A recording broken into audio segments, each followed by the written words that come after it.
One thing that people have to get clearly in mind, because we've just done a video that dealt with the term informant, which occurs on the statement of birth record. Now you understand that when an informant basically works with a police force, an armed force, they're generally there because there's been an obstruction or a penalty or a tort in the law that has occurred. Now I know this may sound totally ridiculous that a child could possibly commit a crime, but because the child, being with the parents,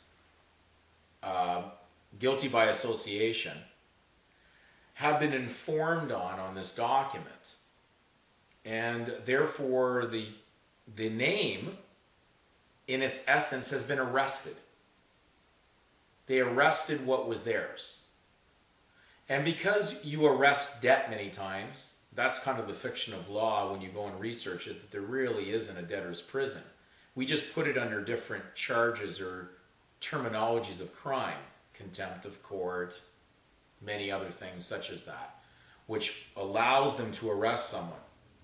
A fiction cannot harm a man, but when a man believes he's a fiction, he will be harmed by it, because that means he's taking the suretyship or the guarantor to say he's going to be responsible under a fiction of law to give jurisdiction to an illusionary debt that actually doesn't even exist. So when we wake up to this knowledge, we begin to realize that we've deceived ourselves due to our lack of understanding of the Bible, and certainly a lack of understanding of how the civil system operates around us. Now, to be clear, from my research, and this is my opinion of the surname is forbidden by law to be used. It's somebody else's property. It belongs now currently, if we want to say the term in Canada, Her Majesty. And that's why you were summoned or commanded to appear in the name of Her Majesty, because you're using Her Majesty's granted arms or surname. And therefore, because of your use with it, you're guilty by holding that title, and now you're guilty to defend what you were doing with that title. And therefore, this is very similar to the system that went on in ancient Rome, and of course, everybody carried the Caesar's title. And therefore, all being little Caesars holding title, granted by Caesar, they were guilty, not innocent, they were guilty according to law for the use of defending its title and what they were doing with it. They were under duty, debt, and obligation for its use. And that's why the surname meant debtor. It held you to a duty or a tax or an obligation for the use of property that did not belong to you. It was granted to you in trust, and therefore you were entrusted with its care and usage. In order to use it, you would need a license. License is permission to break the law, because it is against the law to use the surname without license. So therefore, in order to use the property that is not yours, something that is alienable, it means it can be liened or conveyed for purposes of debt, for purposes of fee, for purposes of tax, for purposes of penalty, for purposes to enforce law under armed force, for using a name that is contrary to your real name. So almost look at it as a penalty, not only for lying, of which you would be doing by the use of it, because you're actually working incognito, undercover, under concealment of your real name. So if we go to the Gage Dictionary, we've read this before, but I have no problem reading it again, because it's important for people to see this, because if they do not see it, many times it does not seem to sink in. Because we have been many times accused, in the world of accusations, that we're making all this up. But if you've ever seen the library that we have access to, and that we've been blessed to have the access to, you would understand that we have all the research availability to prove what we're saying. And therefore, we're not alleging something, we're stating it as a fact from the research that anybody can do. And therefore, if we are saying something wrong, we are open to being corrected to show what the truth would be if we are incorrect with it.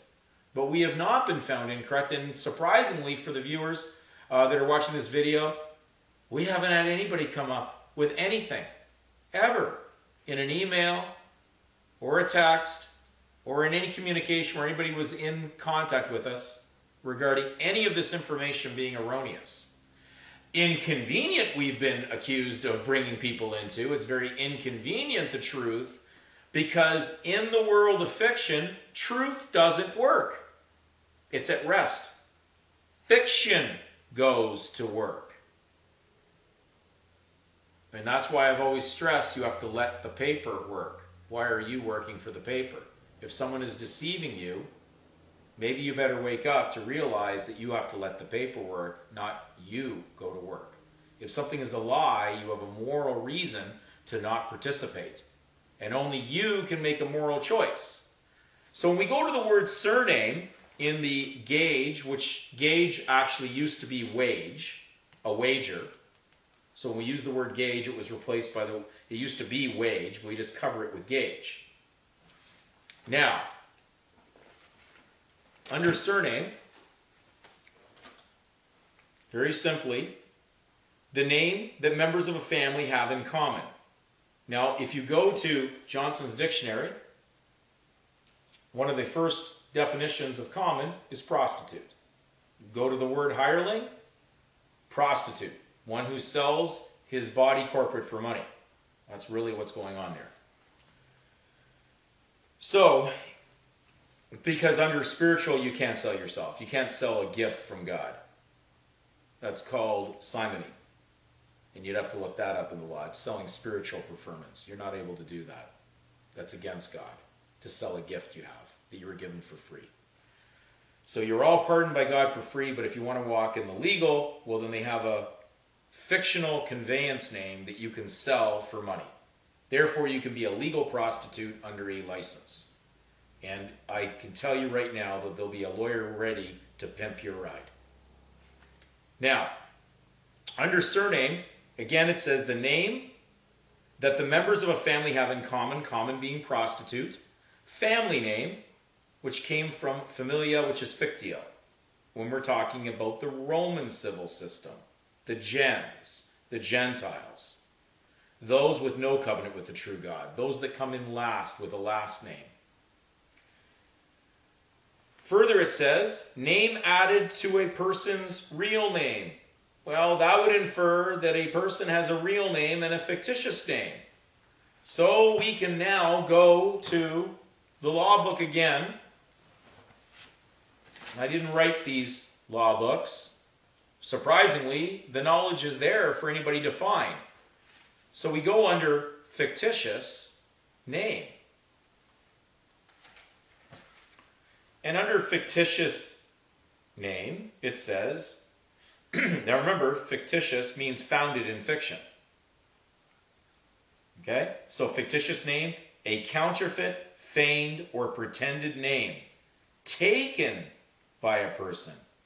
Taken. Differing in some essential particular from his true name. Now, truth has to be free from fiction.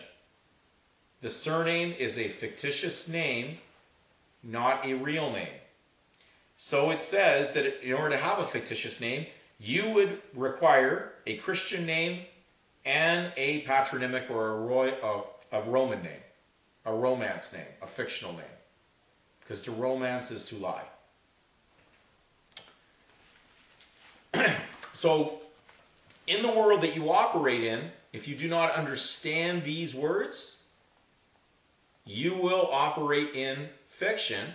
You will be basically accused under a penalty of lying, which leads back to what has happened here. Why it is forbidden for you to use the surname is because it's not your property. Therefore, you require a grant.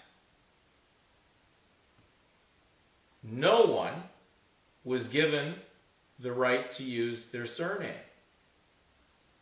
And in fact, the nations that exist now are even treasonous against what appears to be the de jure nations, or the original monarchs who had granted this surname, or this coat of arms. that only came under royal appointment. So therefore, by using it, it is forbidden, but you have to look at the word forbidden. Because someone is bidding against you to see whether or not you will use it. We call that gaming. That's why they even have a Fish and Game Act. Because someone's fishing for you, they're trying to allure you in, hook, line, and sinker, casting out the bait on some benefits and privileges for you to break the law. So they give you a basically counterfeit token of value, and then you use that birth certificate or counterfeit token of value that does not say given name or surname. We call that the wallet size. And that wallet size is actually appears to be able to achieve you to reach to get money. So you can participate in there. But now you're working for a third party under a fictitious name. But it is forbidden. And therefore, every time you use it, there will be a debt, a duty, and an obligation for the use of it. So people have assumed, which is to take on deceit, that they have the right to use it, but there is no proof anywhere. Just because your parents filled in a document. The document was a legislative authority that was forbidding the use of it, and so because your parents were using it, it was taken away. It was arrested.